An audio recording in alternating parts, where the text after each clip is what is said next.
আসসালামু আলাইকুম। আমরা এখন ফেনীর ছাগলনাইয়াতে আছি, বন্যা কবলিত একটা এলাকায়। বন্যার আতঙ্কের মাঝেও মাছ ধরার আনন্দ আছে এক কথায়। তো অনেকে মাছ না পেলেও আর কি দল বেঁধে জাল মারার আনন্দ পাচ্ছে। তাই অনেকে জাল নিয়ে আর কি বস মাছ ধরার চেষ্টা করতেছে। আর এই যে এইমাত্র দেখতে পাচ্ছেন একটা মাছ লাফ দিল জালের সামনে দিয়েই।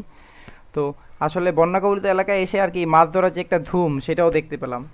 এক কথা সবাই আনন্দের সাথে মাছ ধরতেছিল, যদিও সবাই খুব ঝামেলার মধ্যেই ছিল কিংবা বিশাল বিপদের মধ্যেই ছিল, তারপরও তাদের মাঝে একটু হলো আনন্দ ফিরে আসছে পানি কমার সাথে সাথে। আর মাছ ধরার ধুম তো এক কথা চলতে আছে। এটা হচ্ছে ফেনীর ছাগলনাইয়াতে মূলত আমরা ত্রাণ বিতরণ করতে গিয়েছিলাম, তো সেখান থেকে আসার সময় দেখতে পেলাম এরকম একটা অবস্থা, পানি কম এইদিকে। তো সবাই আনন্দের সাথে মাছ ধরতেছিল, তাই আমিও একটু ভিডিও করার চেষ্টা করলাম মাছ ধরার দৃশ্যগুলা। আর এই যে তার মাঝে একটা ব্যাগ বাঁধা আছে, আর ওই চাচা হচ্ছে ওইদিকে একটা বাসার একটা খাম্বার সাথে আর কি মাছের ওই ব্যাগটা ঝুলায় রাখছে। দুজনেই কম বেশ ভালোই মাছ পাইছে, আর প্রতিনিয়ত আর কি জাল মেরেই যাচ্ছে, এক কথায় কোনো থামাথামি নেই, একটার পর একটা চেষ্টা করতেছে। আর আমি এই ছোট্ট একটা দৃশ্য আর কি ধারণ করার চেষ্টা করলাম যাতে সবাইকে একটু দেখাতে পারি আসলে। আর এই হচ্ছে আমাদের ওয়ালপর ইঞ্জিনিয়ারিং ট্রান্সপোর্টের নিজস্ব গাড়িটা।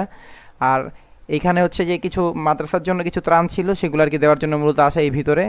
আর এইদিকে পানি কম, আরেকদিকে পানি বেশি, আবার আরেকদিকে একটু পানি কম, এরকমভাবে পুরো এলাকায় কিন্তু বন্যা কবলিত এক কথায়।